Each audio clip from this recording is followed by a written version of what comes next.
welcome Jeannie Rice. Thank you, Dr. Tim. I appreciate it. You're welcome and deserving. Have a wonderful show. Thank you. Well, welcome everybody to the second hour of Mindshifters Radio. Today is Wednesday, October the 4th, 2023. And our call-in number is 563-999-3581 and press 1, and that puts you into queue to talk to us. We'd love to hear your comments and questions because that makes this your show. We'll give Michael a moment to dial in. We're in just a little bit early. I'll tell you that he has another interview this afternoon at 3 o'clock, and we have created it. The page has already been out there, but you may not have gone out and listened to it or whatever. It's under the Watch and Listen for Free, and there's this section that is on radio and TV interviews and downloads, and so you can go there and click on them and listen. There are several of them out there, and we will be adding, he did an interview a couple weeks ago with this lady, and he's doing another one this afternoon, and he's actually, the one this afternoon is a walkthrough of the worksheet, the forgiveness process, and is like, he has a PowerPoint presentation attached to it. It's only going to be 30 minutes long. And so we will have that out on our YouTube channel, and it'll also be on that radio TV interview page that we have on our website. And so we're putting a lot of things out there. Make them, use them. They're available to you for free, and we invite you just to put the tools to work in your life. I did talk to India yesterday, and that was a challenge. He writes English a whole lot better than he speaks it, and I had a really challenging time saying exactly what he was saying. But we have started the addition to get the app on Google up to date with the newest Android. It's a requirement from Google, and it looks like it's going to cost about $250 to make this one change to just get it up to date. So if you're interested in supporting us for that, yes, the app is still free. There wasn't the option to make any change to it right at this time. I know Susan had suggested that we put it out there for, even if it's $1.99 or something like that, to get a little revenue from the app. We didn't make that change. However, it is going to cost us $250 just to get it up to date. And so if you'd like to donate to help cover that cost, it would be appreciated. We're coming up to the end of the year. It is funny. It's like not really ha-ha funny, but just weird funny, that at the end of the year you get all of the maintenance fees, taxes, property taxes, and then Christmas is in there. So it's like, okay, everybody wants their little bit of the dip at the end of the year, I guess. So your help would be appreciated. You can either go to the donate page on our website and click donate. And, speaking of the end of the year, too, if you make a donation and you need a tax ticket for that, please drop me a line at Jeannie, Jeanie, at whyagain.org, and let me know so that I can issue that for you. We're a 501c3, and so it is deductible on your taxes. And so if you need that paper to cover that, then just drop me a line and let me know, and I will get that to you. And let's see if Michael is in yet. He is. Welcome, Michael. He is. We already have a hand up. He is in the house. Well, that's awesome. Let's say hello to the hand. Okay, and it may be left over from Dr. Tim. I'm not sure. 541, you're on the air. Is this by chance Celinda?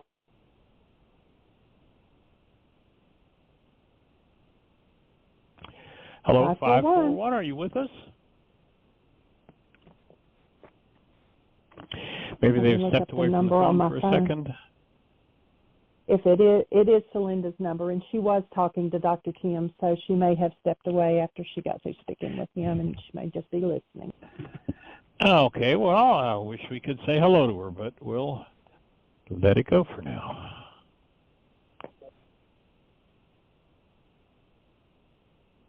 So welcome, everybody, delighted that you're here. I have really enjoyed some of the questions and interaction that have been happening the last few days. It always makes the show a whole lot better to have a conversation with a real live person with real live questions and issues and things going on. I was talking to someone this morning. It's interesting how deeply denial works in the mind. And I was talking to doing some work with a woman who is in the process of a divorce and has a husband that has some propensities that are, what can I say, traumatic for the family and in a divorce process. And so the question came up, so with this kind of abuse going on, have you ever, other than in that situation, have you ever had any kind of issues with men abuse such things? And her instant answer was no. And it was interesting to watch because literally her face, the instant the question was asked, her face went into a scrunch, literally like the lines in her forehead, the lines in her face, like they all just crossed up at once, like almost like a screen was being put up by her skin in front of her face. Just total shutdown. And it was like, well, really? Oh, well, yeah, well, when I was a kid, my brother sexually abused me. But literally you couldn't say it with a straight face because literally it was like watching, how a screen is woven together in two directions. It was like watching all of the skin on her face go into a wrinkle position that just created this dramatic shield in front of her. And of course, her breath stopped. So it's just interesting how the mind can block things out. And then the difficulty of recognizing that, well, here I am 40 years later, or maybe not quite that many, in a situation with some abuse going on. And the difficulty of recognizing that one has something to do with the other.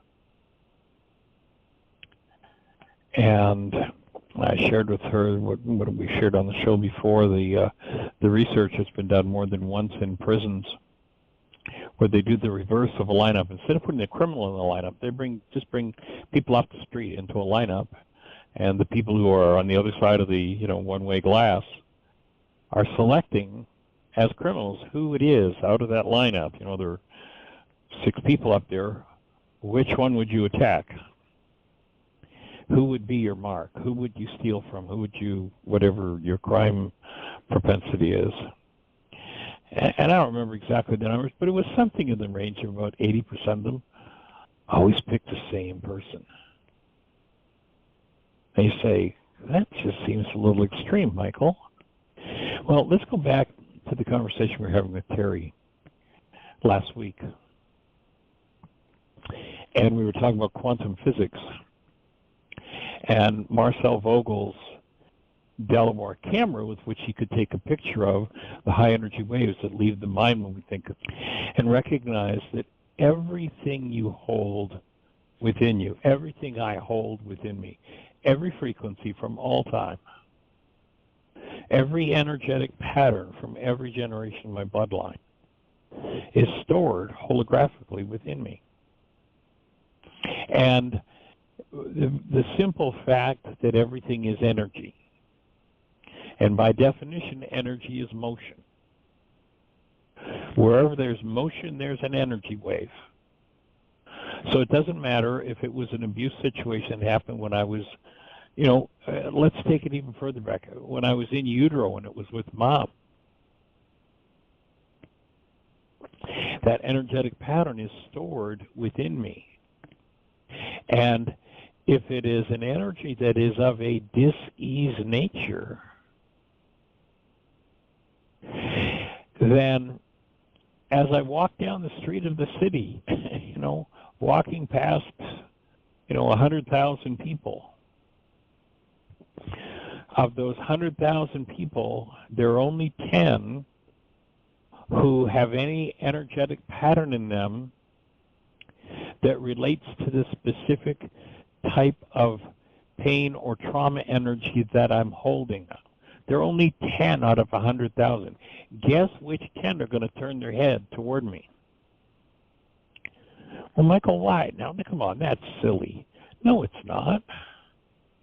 Just take a look. Let's imagine I have an array of 100 tuning forks standing on a device in a semicircle in front of me.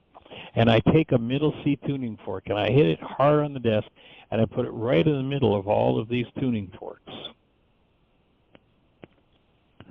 There are 100 tuning forks in front of me, but only one tuning fork moves in response to that middle C tuning fork. Which one is it? The middle C. It's going to be the tuning fork that matches energetically. And so there are no accidental meetings in our world.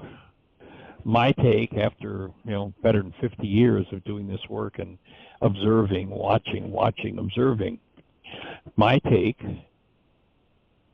is that life abhors us destroying ourselves.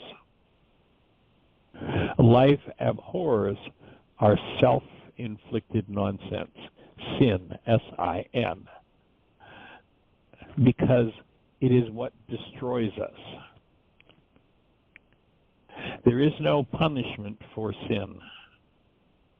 Remember, sin is an archery term that in the ancient Aramaic, where the whole concept is rooted, it's an archery term. If you were on the archery range and you fired at the target and you missed the bullseye, the scorekeeper would yell sin.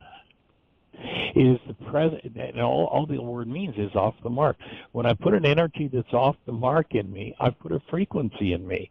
And if that frequency is of a disintegrative nature, if it's off the mark for the purpose and function of my physiology, then there is sin stored within my physiology. The purpose of life is to heal us, so that life is set up through a process of resonance. That's the basic underlying energetic principle behind everything that happens, is resonance. So if I have a particular energetic pattern in me, I have a frequency.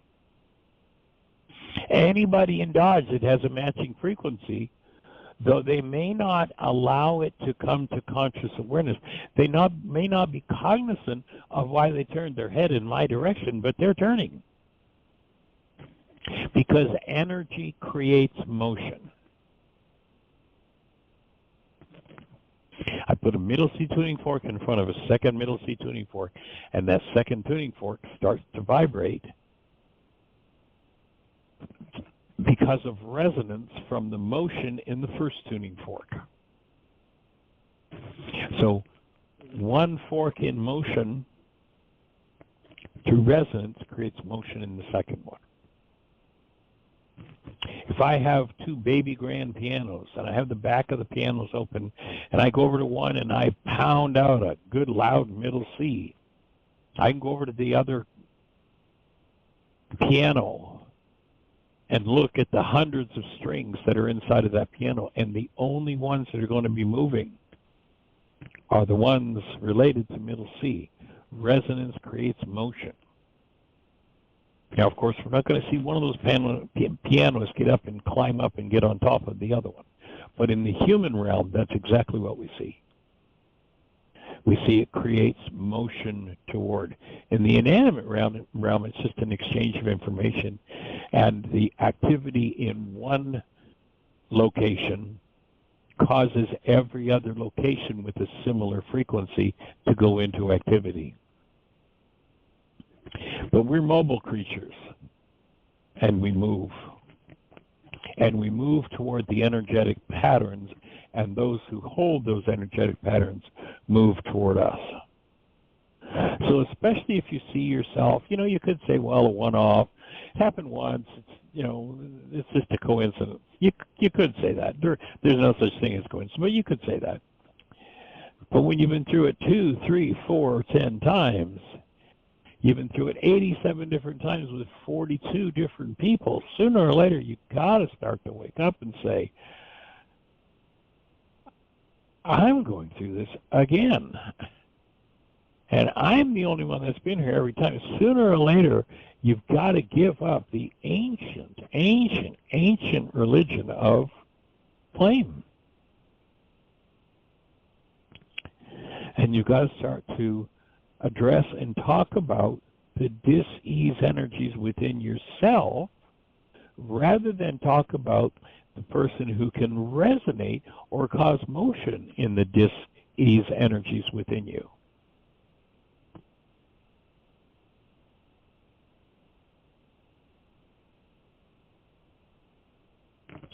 So when those energetic patterns go into motion, when someone is in motion toward us, taking the geographic cure, if you haven't noticed, doesn't work.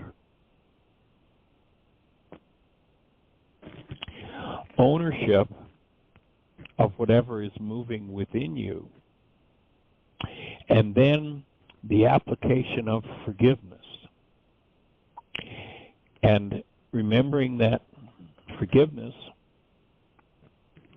has not to do with me letting you off the hook for what's moving inside of me. Forgiveness is a strictly 1000% internal process where if there is an energy moving in me, i.e., I'm in some kind of pain, I utilize the technology to locate the root, the source of that pain, and I route it out of me. In the first century Aramaic language, that tool was called forgiveness. The Greeks turned around and they substituted the Greek idea of pardoning for forgiveness. So most everybody's running around, oh, I forgive you, I forgive you, I forgive you, I forgive you. So what's the logic of me letting you off the hook because there's pain moving in me? Is there any universe in which, when you really sit down and think about it, that really makes sense? Except that if someone resonates or causes motion, sets up a field that causes motion inside of me through resonance, and I'm in denial of what's moving in me, then what happens is I literally build the perceptual constructs of my mind out of what's happening in me. But seeing as how I'm focused on you, I build a picture of you out of it. And then, because I can see that that pain energy has to do with you, I can be comfortable in my denial, believing that even though I've been through it 87 different times with 42 different people, that it really is all about you.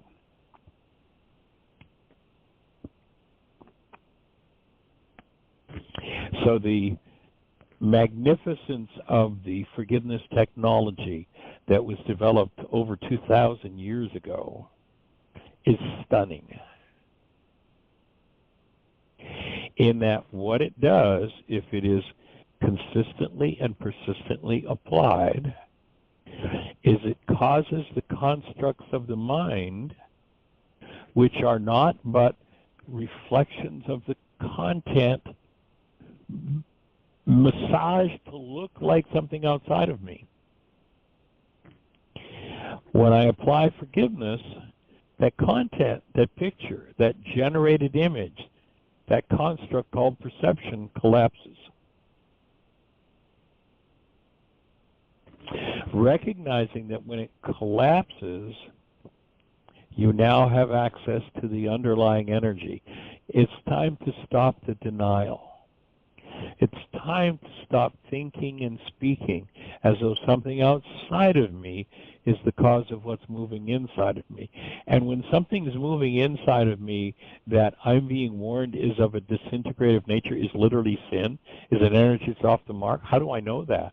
Because there'll be pain.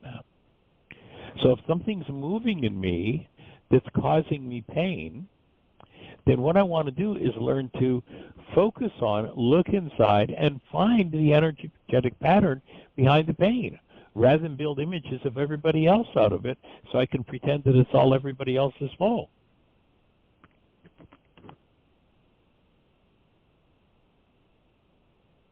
When I become proficient at collapsing perceptions based in corrupt data. What is corrupt data? In the human realm, it's the same dynamic as in your computer. If you've got a file you're working on, and you're working away, maybe that file, and I'm thinking back to a time when I had a document I've been working on for about 2 years, and all of a sudden I get this message that the file is corrupted. And I can't make head nor tail sense, utilize. That work was gone once it was corrupted. All I got out of it was gobbledygook. It was totally, completely useless. Hostility and fear are nothing but signals that are saying your mind at this moment is using corrupt data. And what you're getting out of your mind when you're in hostility or fear, even though you've got a great big convincing story about it, is gobbledygook. And what you want to do in those situations where there's pain is you want to learn to collapse the projections of your mind. In the ancient teachings they said, take care of the heart, for out of it are the issues in life. Now, if you listen to most everybody who's a card-carrying member of the one world religion of blame, they'll say, no, I need to take care of the other guy because it's out of them that is the issue in my life. Now, you've been through it 87 different times with 42 different people. It's about you. It's not about them. So the genius of Yeshua 2,000 years ago showing us how to collapse those false constructs of the mind. And, if you imagine them dropping into their own footprint,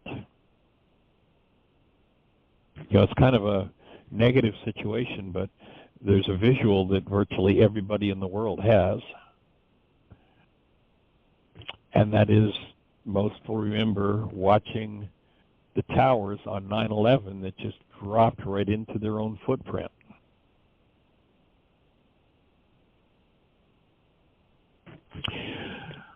Perception is a construct of the mind, much like those towers. And when you cancel the goal that's driving the perceptual output of your mind, that construct, just like that building, collapses in on its own footprint. Now you've got access to the underlying energy behind that construct. That's when you can start making progress toward removing the patterns of your life, of your family system, of your cultural system, and literally remove those patterns from your genes. As you do that, you will be removing suffering and death from your life.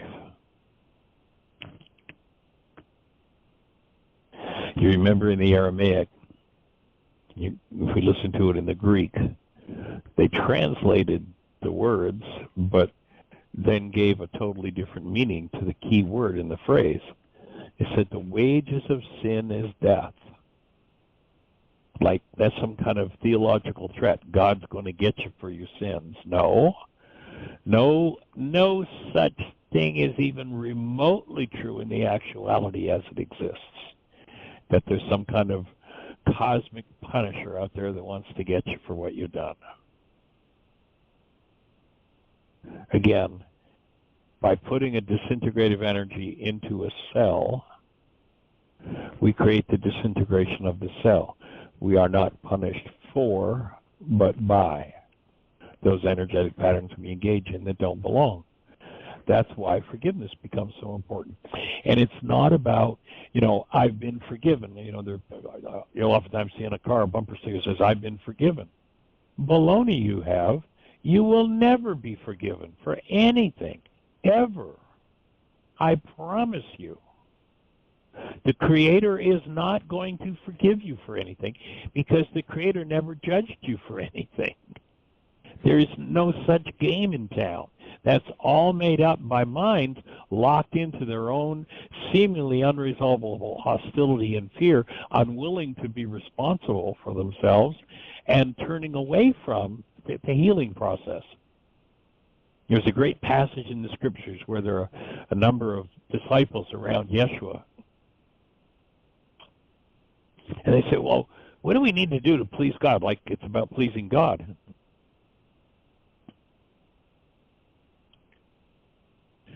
And Yeshua tells them exactly what the work is to be done. And literally half of the disciples that were there go into such an uproar that, well, actually, they mumble, they moan to Yeshua when he tells them what they have to do. Too hard a saying. And they turn and they leave and they never come back. And there's such a rumble among them that he even turns to Peter and he says, are you leaving too? Are you so stuck in denial that when I tell you the work you need to do, you're going to leave? And that's sadly what most people do.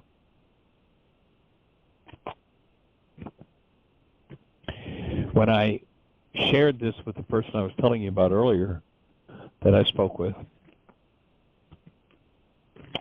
he says, that sounds really, really hard.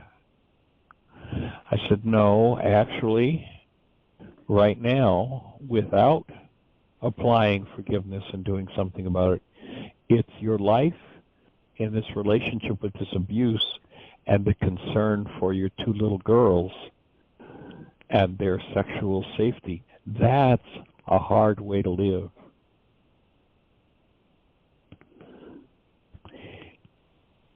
It is not hard to do this work. It's actually quite easy, but it takes effort, consistent, persistent effort. But not doing it and the results that are produced are what make life hard. So we invite you to jump on board, go to your app store on your phone, and type in the words Heartland, Heartland, second word Aramaic, Aramaic, third word forgiveness. By the time you get through the first couple of letters of that second word, you'll see a red glowing heart come up in your app options, and that's Heartland Aramaic Forgiveness app.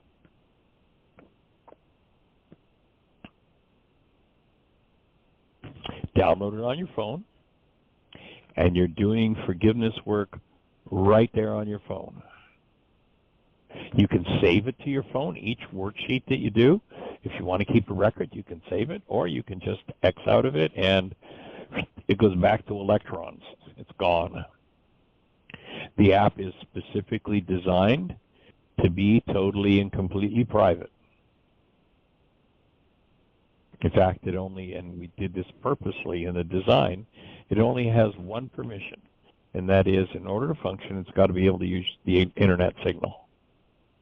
Otherwise, no permissions required, because we know that people do some very deep, personal, private work with that app, and so it is totally, completely set up to be private.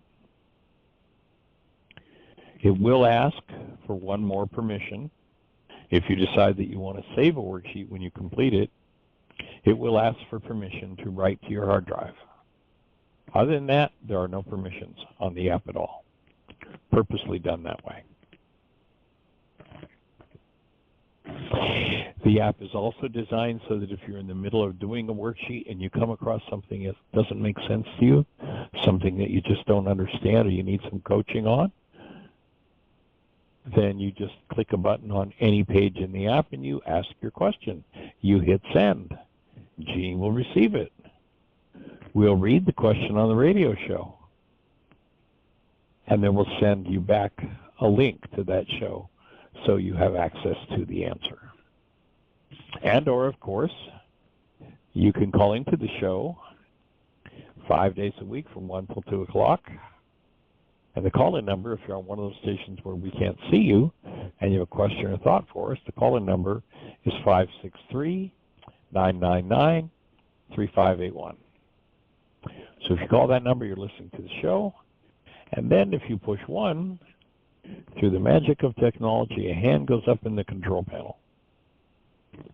And Jeannie will introduce you by your area code, and we'll get to have a conversation.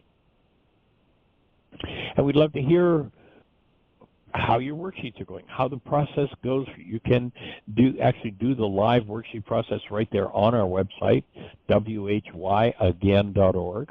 It's our website. You can do the worksheet live there. Go to whyagain.org, and in the upper left-hand corner, click the Start Here button. You can download the worksheets and print them, so you can do them in writing on your own. You can do them on the app. And if there's any way we can support you, the purpose of this conversation has been going on for 12 years now. Jeannie did a calculation the other day, and we're up over 4,500 hours now of information that just flows exactly the way we're doing this today. And we've covered every topic you can imagine. You can go to the archives on our website. If you go to, once again, whyagain.org, there's a microphone in the middle of the page. If you click on that, you can drill down into the archives and pick a show. And then you can download it to your phone or your computer, or you can just listen to it live, or you can copy a link and send it to somebody to give them the opportunity to build the brain cells for what it is we're talking about. We appreciate it when someone introduces another to the tools, and you never know when you're going to turn somebody's life around. Probably one of the most dramatic, still to this day, turnarounds that we've seen was back about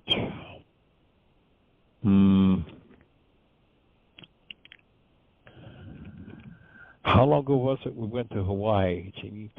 20 years ago, I guess.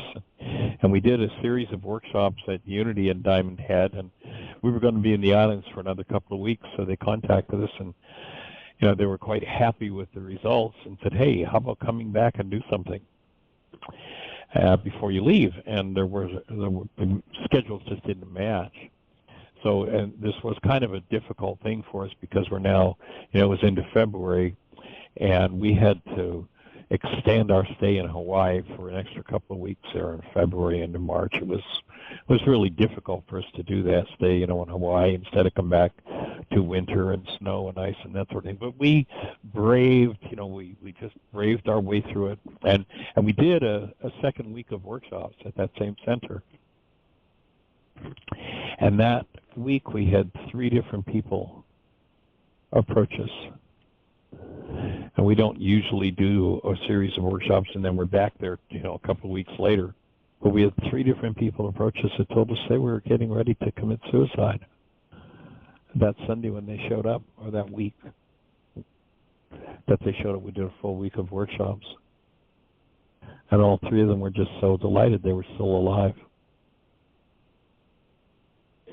So you never know what kind of change you're going to make in somebody's life, and we're here to support those kind of changes.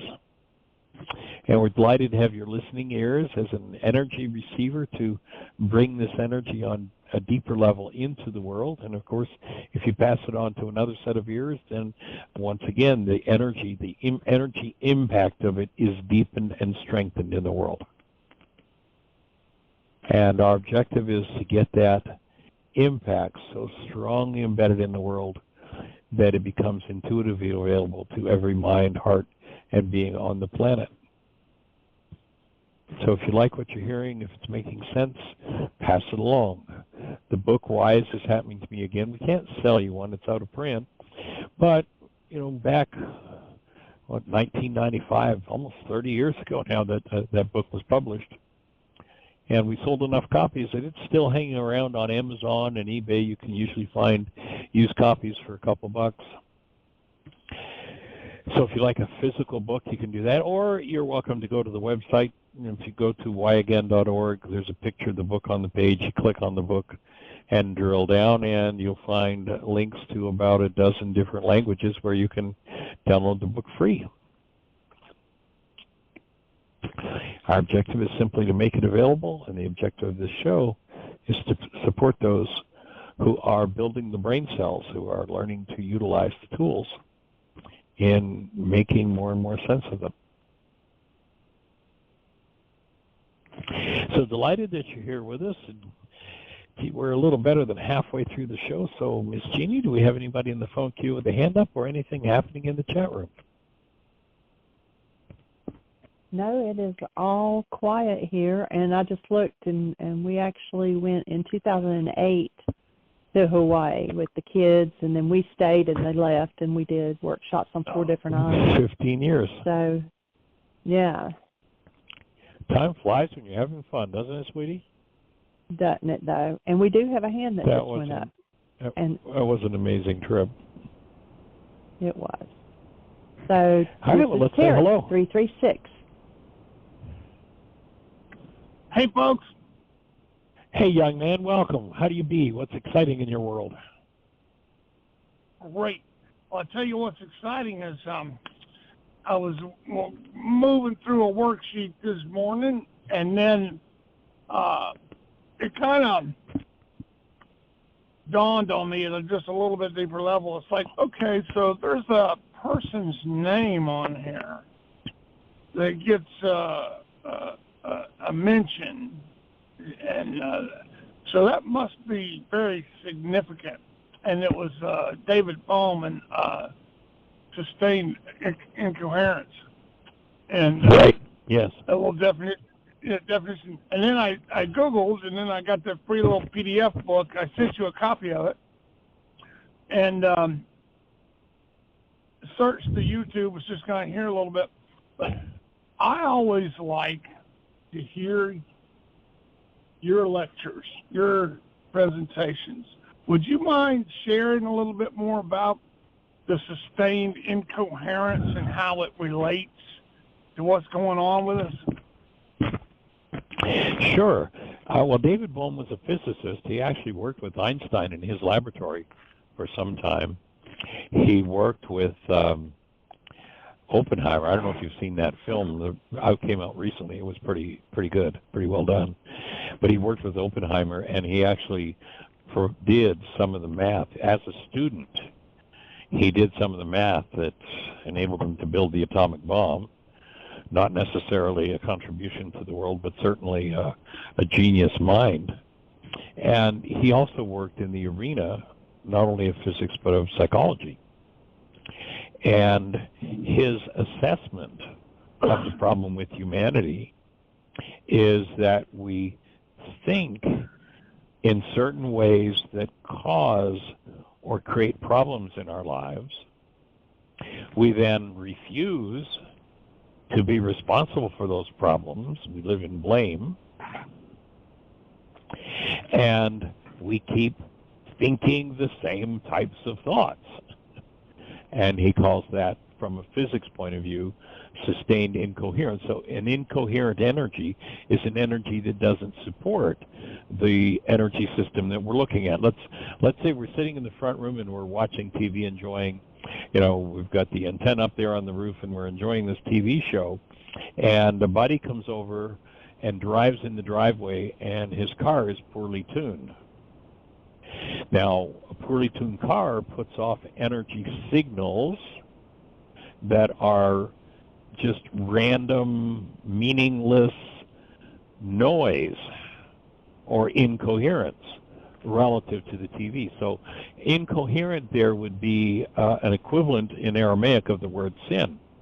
It's off the mark. It's an energy that doesn't support wholeness. And the alternative that David Bohm came up with to sustained incoherent, and although the regulatory speech isn't so great, he talked about unbroken wholeness, that in truth, there's only one of us, that we're all connected, and that our oneness or our wholeness is unbroken. And it is incoherent energies, energies that don't support the integrated state that we're in,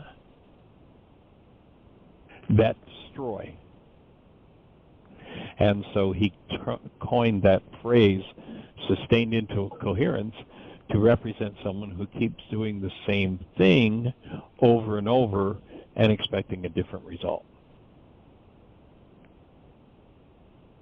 So that's my best understanding of David Bohm's sustained incoherence. And actually there are several videos you can watch of David Bohm on YouTube. Some interesting stuff. It's been a while since I've looked at any of his material, but he's out there. The booklet that you sent me is based in what? What was the booklet about?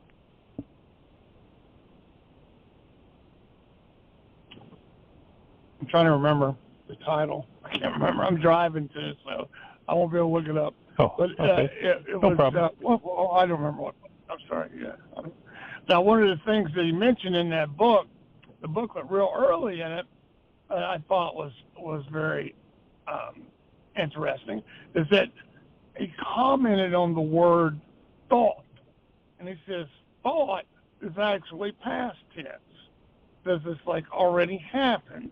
And I thought, oh yeah, that's right on with what we're working with here, and that this reality that I create with my thoughts are coming from the past tense. And then Dispenza, his stuff that I've been looking at in relation to this too is that, you know, what most people call thinking, you've expanded on that before too, is not really thinking, it's just an automatic response.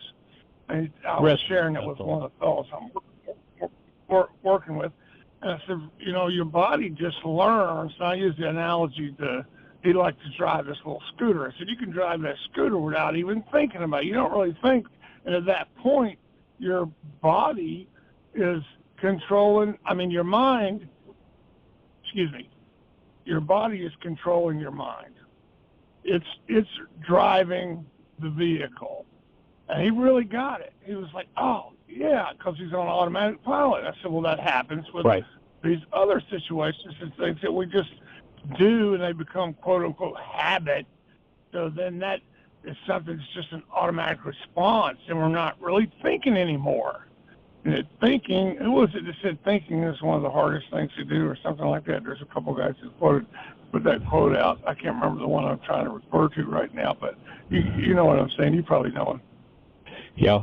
One of the other things that Bohm said about thinking is what most people call thinking is simply rearranging their prejudices. I believe it was Bohm that said that. Is what? Rearranging their prejudices. Yeah. Oh, go ahead. Yeah. Oh. And, you know, my favorite tongue-in-cheek line that I've come up with on that one is if most people said what they thought, they'd be speechless. Because thinking is not a process of resonance in the mind. If I say, don't think about the color of your car, and then I say, well, what are you thinking about? Everybody says, well, the color of my car. It's like, are you sure that because I set up a frequency with this little flap of skin in my throat that caused your eardrum to move, that caused an electrical signal in your brain, you're sure that because there's something moving in your mind that's thinking? It's like, no, it's just it's resonance. It's nothing but energy exchange. Thinking, my take, the best definition I've been able to come up with yet of thinking is that thinking is the ability to hold love conscious, active, and present in our minds, no matter what moves there.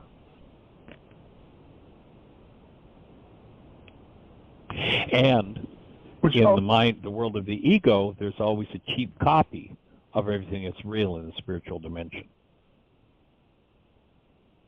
And the cheap copy of thinking is resonance. But if I'm a thinker, and thinkers become genius, why? Because if they can think, if they hold love present in their minds, whatever's moving in their lives, in their bodies, and in their minds, that's false. In the presence of love, it dissolves, and the only thing left is the truth. And when people can bring forward the truth, they go, oh, look at that genius. It's really not genius, it's just the obvious. When love is present in a mind, Hostility, fear, corrupt data moves, the corrupt data dissolves. It's automatically and instantly forgiven, and the only thing left is the truth.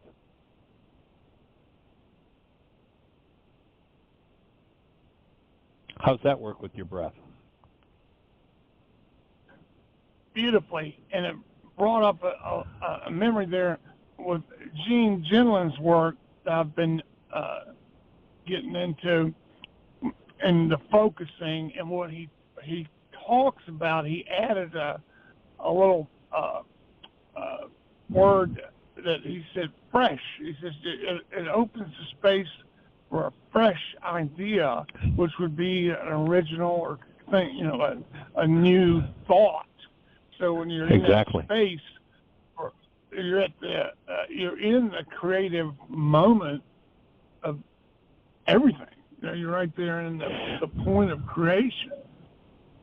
Well, we're living in actuality at that moment, rather than in realities generated by the mind. And realities generated by the mind are nothing but reflections of past content. Yeah, now that I think that's two concepts that I just can't hear enough. It's on the actuality and the reality, because it feels like my mind wants to confuse and shuffle those around. Expand on actuality for me, would you? Obfuscation is one of the tricks of the non-being mind, is to just confuse it and make it so that nobody can understand it. So let's use let's kind of think about a chart, a comparison chart. So here I am in a room in my house, and there's a fan, and there's a vent for the heating and air conditioning, and there's a television set, and there's some art on the wall, and there's a mirror, there's some speakers, some DVDs. Imagine that a bacterium comes in the room, and I put the bacterium right on the center, on a pole in the center of the room, and the bacterium has the ability to look all around the room and understand what's going on in the room. What do you suppose the mind of the bacterium sees, experiences, and understands about art, mirrors, TVs, speakers, fans? What do you suppose that bacterium experiences looking around? It has a full view of the room just like my eyes do. What do you suppose goes on in the bacterium's mind? Of course, there's not going to be confusion. Yeah, it's like, Then let's imagine we take the bacterium off the tip of the stick that's there, and I put a fly on it. Now, here's this creature with these compound eyes, and it looks around, and it has the opportunity to experience and understand a TV set and art and a phone and a light and a fan. What do you suppose? Well, what happens in the mind of the fly? Well, I'm in the room, and the fly goes for infrared. So what does it see? What does it think about? Does it go, oh, I wonder what's showing on TV tonight? No perceptual construct that can even resemble what you and I would be doing in the room. So to me, when we realize that there's this thing called actuality, and it's been estimated, the Harvard research we've talked about before, the most quoted research in psychological history, literally goes back to the 50s, where they showed that in a time frame where 10,000 brain cells were firing, 10,000 measurable units of electrical activity happening in a human brain, and in that time frame, the max amount of data that could go into conscious awareness was 9 bits. Little tiny, tiny, tiny piece is all that individual could be aware of out of the firing of 10,000 units of electrical activity in the mind. 9 bits of electrical activity get into conscious awareness. And then it's been estimated that in that same time frame, where the reality is made of 9 bits of data out of 10,000 brain cells firing, that perhaps the actuality, what's actually going on in the room, consists of some 20 trillion bits of data.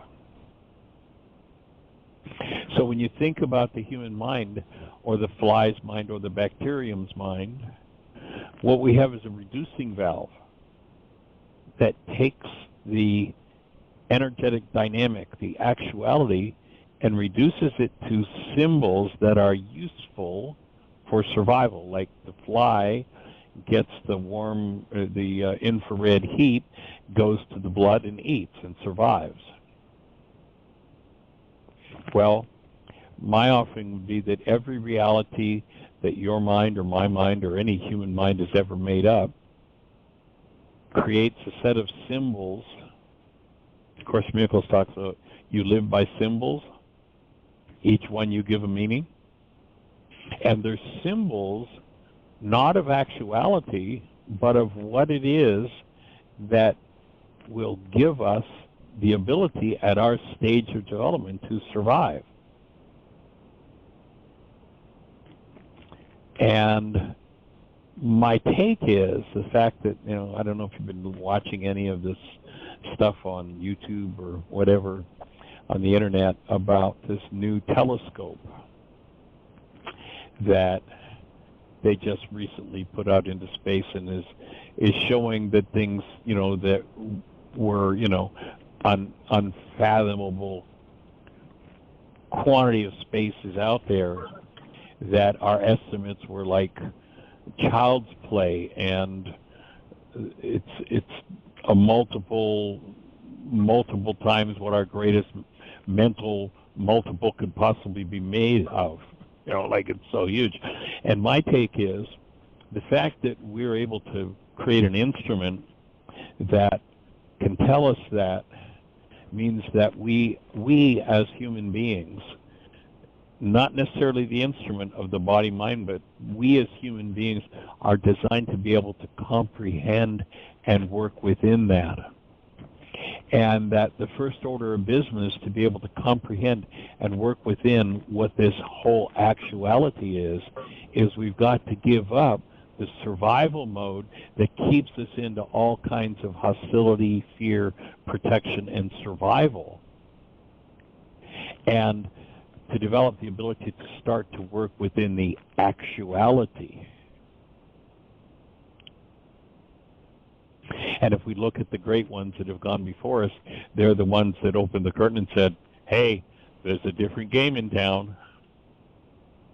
And most people are still playing the survival game. Dog eat dog. They are card-carrying members of the one world religion of blame. When they are in some sort of pain or turmoil or trauma, their only thought is about the object of the attention of whoever they were sharing that pain and turmoil and trauma with.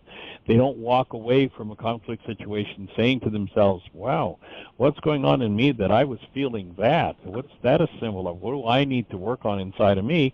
They walk away with, well, look what Harry did to me. Boy, he did it again, just like, that guy Bill did and the way Hortense did, remember, 20 years ago? And so they're just locked in that survival mode when there's literally a whole creation to be appreciated and experienced. And what are we really capable of if we give this survival garbage up?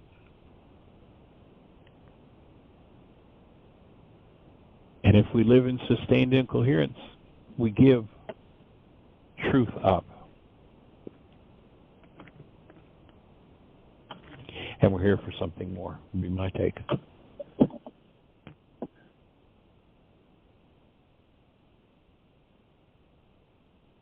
What happens when we have an instrument that is freed from all survival, all hostility, all fear, and literally is the space where our created essence as love incarnates, expresses fully, and fuels every cell in the structure?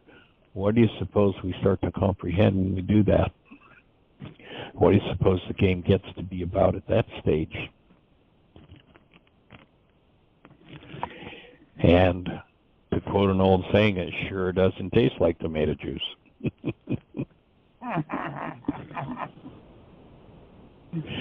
The past. The past in the mind of man. There's an interesting passage when Yeshua comes out of the Garden of Gethsemane and Peter's there, and Peter's going to save him from the high priest, and he goes after the high priest servant's head. He's going to take his head off to protect Yeshua. And at that point, and to me this is relative to our whole conversation, at that point Yeshua addresses Peter directly as Satan. And he says, "Get thee behind me, Satan." And then he tells the world what that means.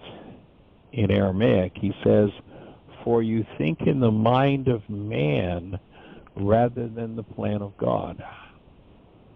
We would say to the bacterium, "You're thinking in the mind of a bacterium and you have this whole room available." We'd say to the fly, "You're thinking with the mind of a fly and you have this whole room available." We'd speak to a human, "You're thinking with the mind of survival of a human when you have a whole creation to express and enjoy and appreciate. And you have the breath of life. And what an awesome gift that is." And most people cut themselves off even from the very breath because they're so holding back the energy flow so they don't get to experience what's inside of them, that they don't want to face, that they don't want to deal with, that they want to have resolved, but they don't want to resolve it.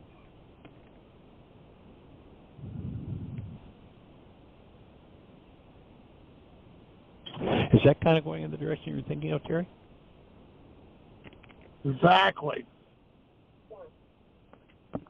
Well, I'm with you. That's where the work and is. That's really, sure. That's for me, just turning my attention toward thoughts like that.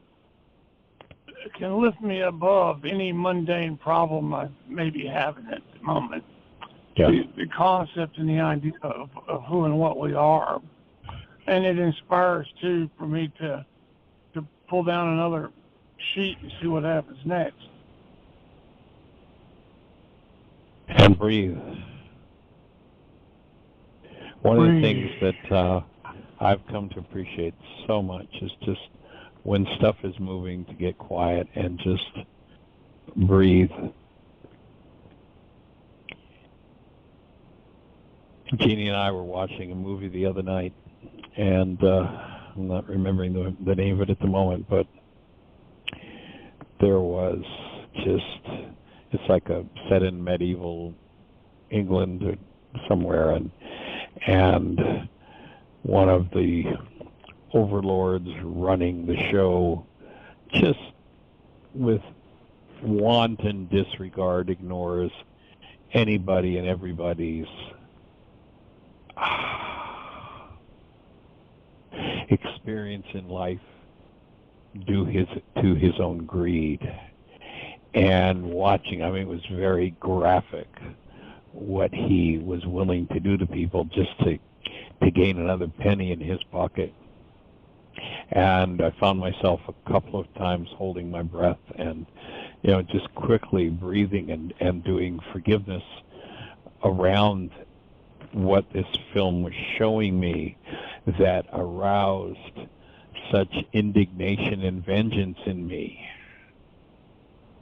Like, that anybody could just be so calculating and so vicious as to do that to other people. Masses of people. And as I looked at what my goal was there for decency, and I canceled it, instantly opened a space for, actually there were two really deep process places as I'm watching this movie in handling and moving out that vengeance energy for me personally. That's one of the gifts that comes from watching films that resonate, things that we need to deal with, that need to be forgiven. And just gently opening and softening the breath into those spaces inside ourselves that hold the hidden energies that, when resonated, tend to take over the mind, take over sanity, take over possibility, and throw us right back into generational patterns that are insane.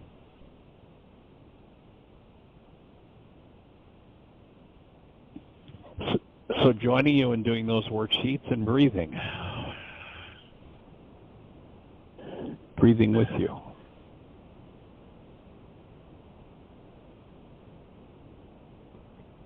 Yeah. Thank you. All right, my friend. You have a blessed one. Appreciate you. Okay, talk soon. All right, take care. Everybody, thanks for joining us. Have the best year yet of your eternal life. It's an awesome gift to give the world. The world needs it, and you're qualified to